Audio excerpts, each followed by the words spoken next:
So when you get into some of the heavier stocks that are rigid, they're difficult to fold. So we do what we call a pre-break. So you'll fold this to 90 degrees and then fold it back down.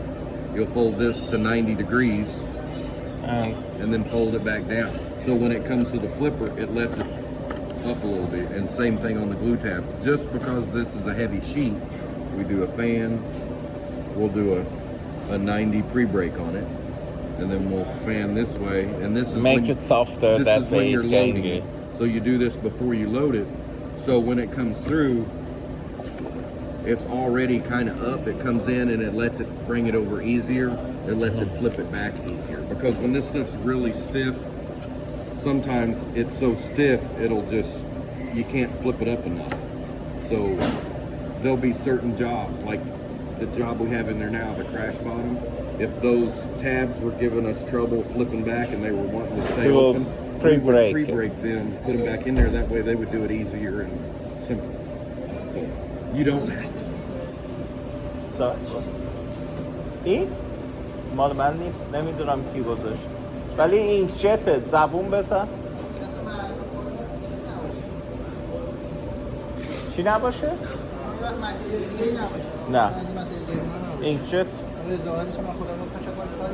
sorry. But on the thinner stocks, because they are flexible and they will bend and move a little, you don't typically have to do it. But when you get, so like this carton, if you do that carton in 24 point, you're probably going to want to pre-break those tabs and bend them down, pre-break and bend them back down, pre-break, fold back, bend them back down. So when it comes through, the flippers just grab it. It's not a problem. But you don't have to do it for all stocks. Typically just heavier stocks. Or you got something that's real small and it's the wrong grain where it don't want to fold that way. Sometimes you have to pre-break that one little spot.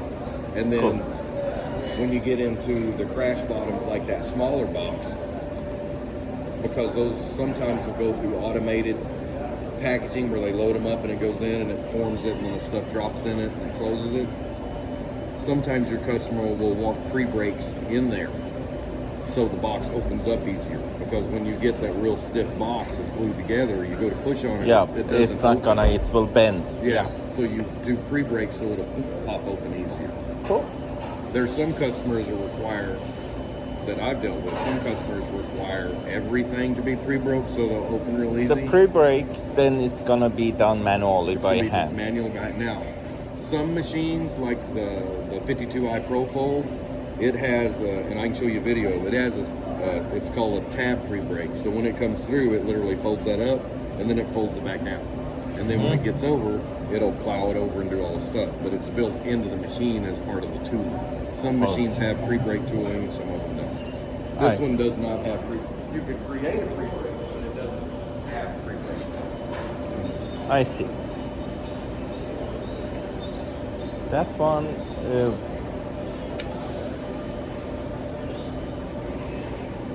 which would... That stays down. Yeah. For typically what you're doing, it stays down. It's only like if you had say this had a long pocket that had a tuck side on it and they didn't want to do a fold over, but they wanted it to be a pocket where it would trap.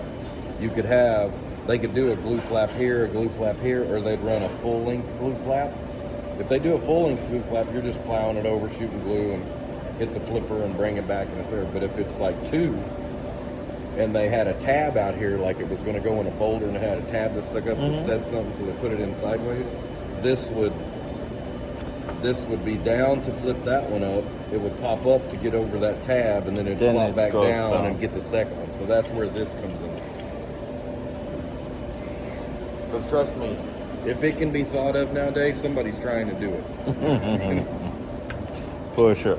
Okay. I'm just gonna record this setup. Okay.